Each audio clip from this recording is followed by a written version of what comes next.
بكم مشاهدينا. نبتدي فقرات مساء الجمعة لهذا اليوم، وسوداني فنان العديد من المواهب والعديد من الإبداعات لسودانيين قدروا يحكسوا تجارب مختلفة جدا من خلال يعني إبداعاتهم ومن خلال بداياتهم، خصوصا يعني بتصحبها كثيرة جدا من يعني المعاناة، وبيمشوا برضه بشقوا طريقهم براه، وبقى يعني الطريق مفتوح وممهد بالنسبة لهم لصقل مواهبهم وتجاربهم أكثر وأكثر.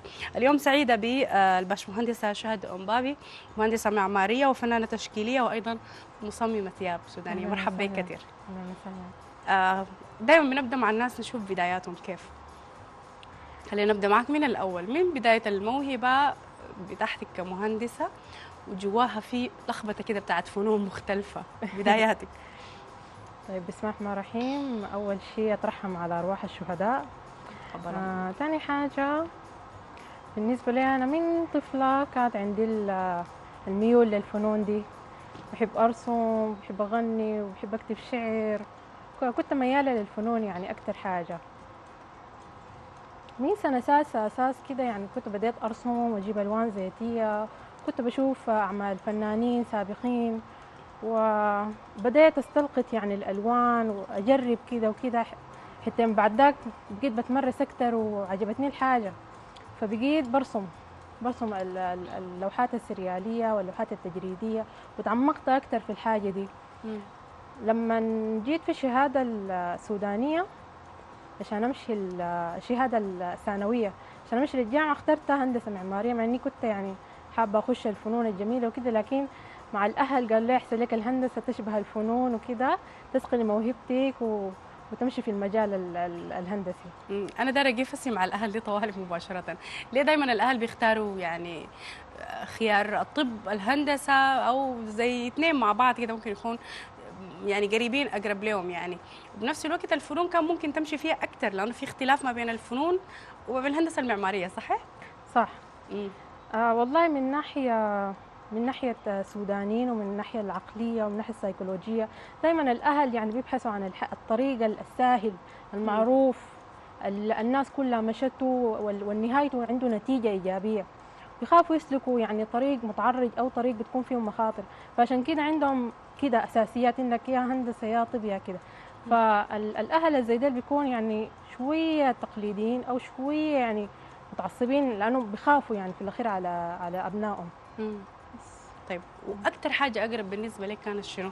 فنون طبعا. يعني قصدي هندسة لا. الهندسة المعمارية، قصدي الفن التشكيلي ولا الرسم بالنسبة لك، ولا مؤخرا القصة بقت فنونك في الفنون في تجاه المرأة؟ من وأنا طفلة للآن الفنون.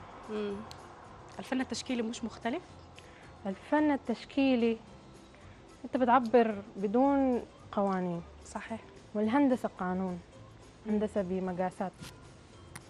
نعم. جافة شوية، أو هي هو يمكن رسائله ممكن يعني نقول إنها هي بتختلف، لأنه أحيانا صورته أو اللوحة فيه تتحدث وتنطق وتعبر عن قضية. أيوة لكن صح. الرسمة أو الفن ده ما بيجذبك لحاجة جميلة بس أنت بتمشي لاتجاهها مباشرة.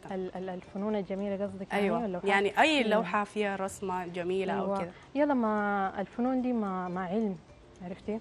يلا، في لوحات بتدي رسائل، في لوحات عندها مغزى، في لوحات عندها أهداف، في لوحات تعبير عن النفس، في لوحات بتعبر عن مشاعر الإنسان.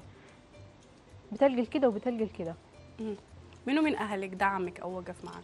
الأهل كلهم والله، ناس أمبابي كلهم. أكثر زول منو يمكن؟ خيلاني، أسرتك؟ ماما، حبوبتي الله يرحمها، وصحباتي، والشق المجتمع، حتى الداعميني على الفيسبوك. يعني ده كلهم أنا حسيت إنهم كده بأخوة وبدعم. طيب الآن حتى الرسم يعني أصبح محتاج لقراءة أو محتاج لصقل التجربة. يعني الآن لما نشوف مشاركات لرسامين عالميين قد أنت ما تعرف مضامينها أو ما تقدر تفهمها. يعني لوحة ممكن تكون هي عبارة عن شخبطة، لكن هو يكون عنده رسالة، والرسالة دي يفهموها فقط الرسامين يعني أو النقاد. فكيف القراية وكيف الموهبة دي قدرتي برضو نميتيها وصقلتي التجربة أكثر؟ والله الناحية دي دار لا علم صراحة، أنا ما بقدر أفتي لك فيها، لأنه أنا مجالي كان في الهندسة، تخصصي في الهندسة. الحاجة دي زول لازم يقراها لازم يخش فيها ولازم يعرفها ولازم يعرف أسسها.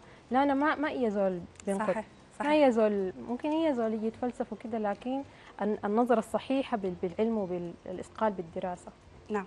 طيب جميل، احنا حندعو الساده المشاهدين لانه نشوفوا برضه جزء من حاجاتك الجميله ومواهبك، وحنرجع نتواصل معك، نتابع مشاهدينا.